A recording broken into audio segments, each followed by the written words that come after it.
C'était au tour des lycéens de se mobiliser ce jeudi et plusieurs manifestations et blocages ont eu lieu comme à Rennes, Saint-Brieuc ou encore Pontivy. Le mot d'ordre multiple, Parcoursup, la réforme du bac où les droits d'inscription étaient au programme, mais aussi cette saison Macron démission.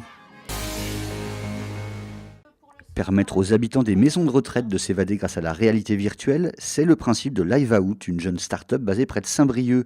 Ce jeudi, les pensionnaires de l'EHPAD de Tréguier ont pu tester le dispositif qui sera commercialisé l'an prochain. Du Louvre au parachutisme en passant par l'île de la Réunion, le résultat est bluffant. Procès d'envergure cette semaine à Nantes. 9 pêcheurs et marailleurs de la région y étaient jugés pour un trafic international de civelles, des alevins d'anguilles, qu'on trouve dans l'estuaire de la Loire et qui valent jusqu'à 2000 € le kilo en Asie. Les bénéfices supposés du trafic sont colossaux et certains prévenus affichaient des trains de vie de PDG, grandes maisons, voitures de sport, bateaux et dizaines de milliers d'euros camouflés sur les comptes des enfants. C'est moins florissant pour les civelles elles-mêmes dont l'espèce est désormais menacée d'extinction.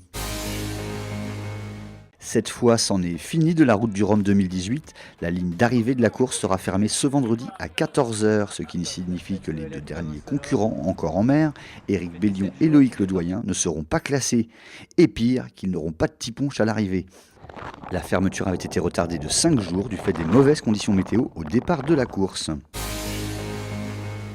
Enfin, la soirée événement des Victoires de la Bretagne, c'est ce jeudi soir. Des centaines de présélectionnés, des dizaines de finalistes, 14 trophées et un seul, breton de l'année, récompensé à Quimper par le président du jury, Dan Arbraz.